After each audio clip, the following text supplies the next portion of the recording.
मैं ज्योत्सना शर्मा, हिंदी शिक्षिका, हलवासिया विद्या विहार। आज आपको 10वीं कक्षा की हिंदी की पुस्तक क्षितिज भाग 2 में संकलित सूर के पद पढ़ाने जा रही हूँ। इससे पूर्व में भी आप क्षितिज का भाग 1 और पूरक पुस्तिका कृतिका पढ़ चुके हैं। आज हम क्षितिज का दूसरे भाग में संकलित सूर के पद पढ़ेंगे। इस पुस्तक में प्रारंभ में काव्यखंड है और बाद में गद्य की रचनाएं संकलित हैं। जैसा कि सूर के पद शीर्षक से ही विदित है कि प्रस्तुत पद सूरदास जी द्वारा रचित हैं। हम इन पदों का भावार्थ समझने से पहले सूरदास जी के विषय में जान लेते हैं। सूरदास जी के बारे में कहा जाता है कि वे जन्मांध थे। उनका जन्म 1483 में एक मान्यता के अनुसार मथुरा के समीप रुनकता नामक ग्राम में हुआ था।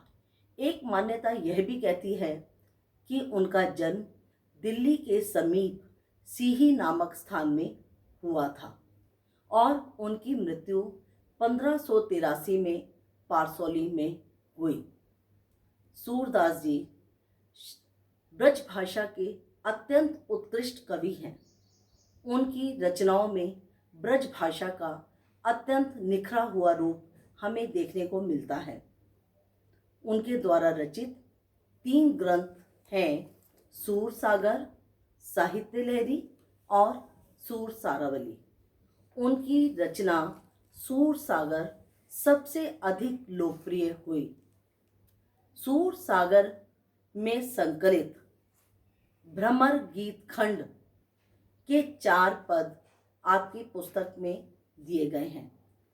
इसमें उस समय का वर्णन है जब भगवान श्री कृष्ण गोपिकाओं को आश्वस्त करके मथुरा चले जाते हैं और वे उनसे वादा करके गए थे कि वे जल्दी ही आएंगे और लौटकर उन्हें गोपिकाओं से मिलेंगे, लेकिन वे स्वयं ना आकर अपने सखा उद्धव को गोपिकाओं के सम्मुख निर्गुण ब्रह्म का संदेश लेकर भेज देते हैं।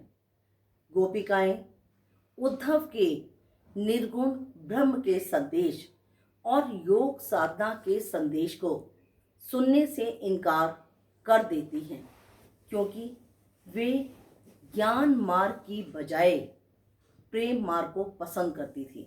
वे श्री कृष्ण से टूटकर प्रेम करती थी। वे श्री कृष्ण को बहुत अधिक चाहती थी।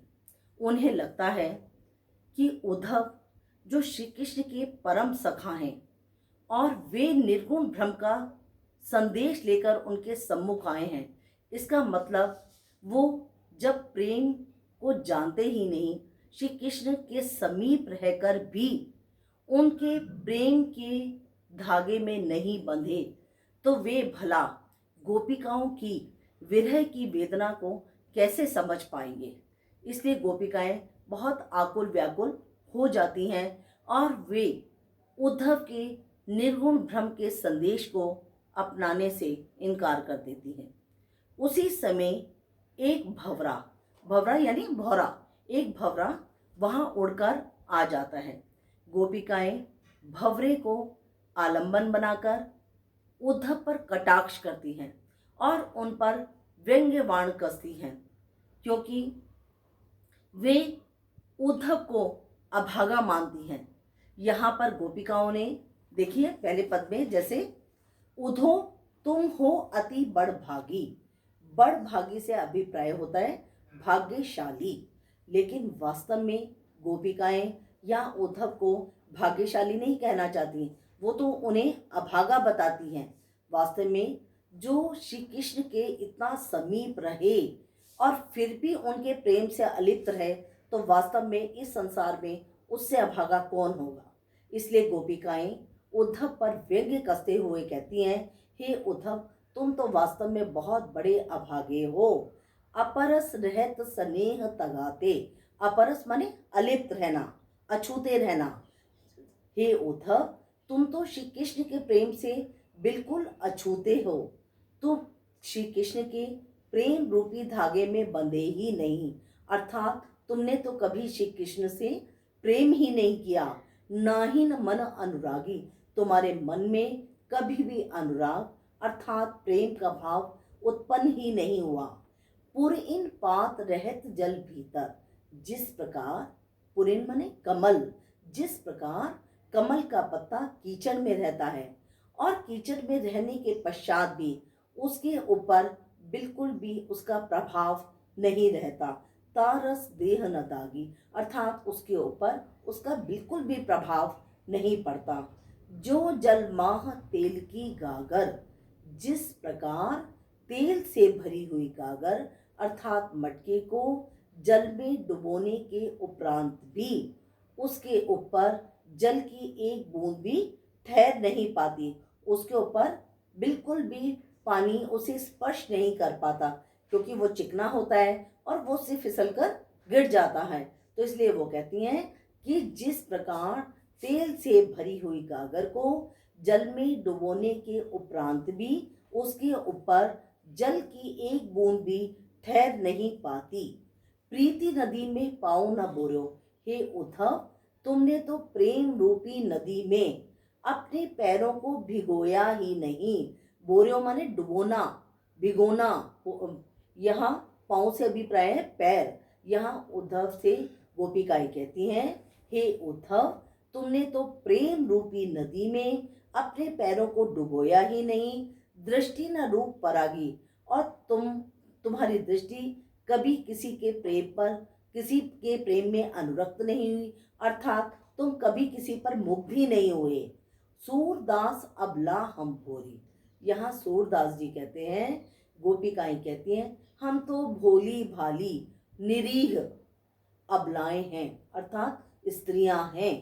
गुर चाटी ज्यों पागी, जिस प्रकार मीठे को देखकर चींटियां उसकी ओर आकृष्ट हो जाती हैं और वे गुड़ से लिपटकर उसी से कभी भी विलग नहीं हो पाती, अलग नहीं हो पाती, और उसी से लिपटकर अपने प्राणों को त्याग देती हैं।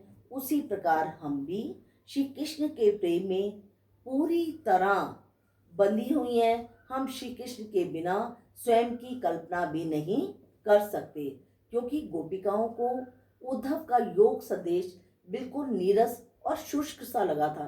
वे श्री कृष्ण को बहुत अधिक चाहती थी और उनको लगता था श्री कृष्ण जल्दी ही आएंगे, उनसे मिलेंगे, लेकिन जब वो नहीं आए तो गोपिकाएं बहुत अधिक आकुल व्याकुल हो गई थी और इसी कारण उन्होंने उद्धव को वास्तव में अभागा कहा।